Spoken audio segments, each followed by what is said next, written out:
Favorite YouTuber is taking the entire month of January off because he said there's no point this month, so I'm going skiing. Not wrong. Not wrong. I mean, I've seen like a 60% drop from December to November. Sorry, December to January, which is spooky. That is very spooky. Across all channels, about a 60% drop. So, you know, why is that? It's actually very simple. So, companies set their ad budgets for the year into January. What that means is January, they're still, you know, writing reports. They're writing the reports from the last year of how ads did.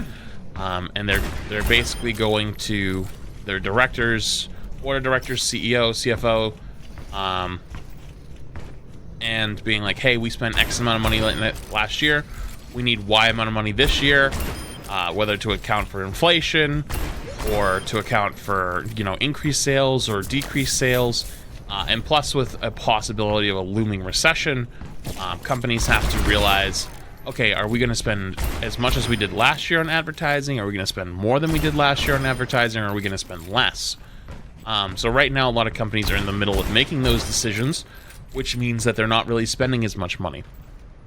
Number two is a lot of companies ramp up their ad season around the holidays, because around the holidays, everyone's shopping, buying gifts, spending more money.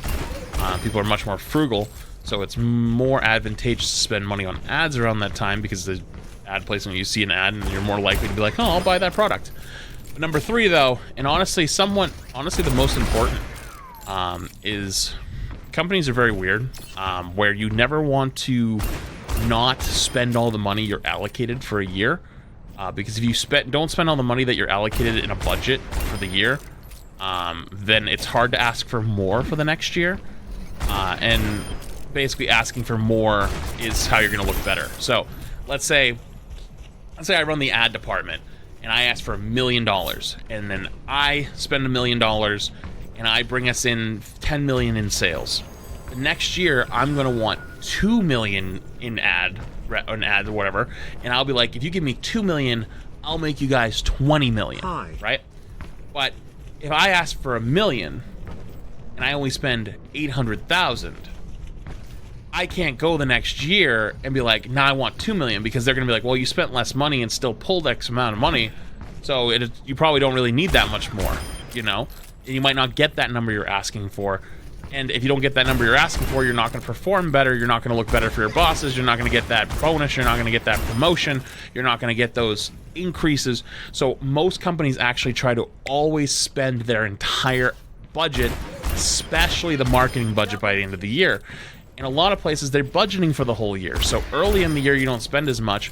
But as November, December comes around, you're going to spend more money around that time of year. You might be like, oh, look, we have an extra $50,000 this month because we saved money back in January and we didn't get a chance to spend it. Let's spend that extra $50,000 in December. So, yeah, it's a use it or lose it. So they want to use it. So December, they're already planning to spend more money. Plus, companies want to finish off their budgets and actually spend all that's left of it. So they will actually spend even more in December. That's how you get those crazy high rates. So it sounds complicated, but it's really not. It's mostly a very big combination between companies wanting to get the most money out of their advertising dollars, as well as people who run those departments wanting to look as good as possible and make this most amount of money for their company. So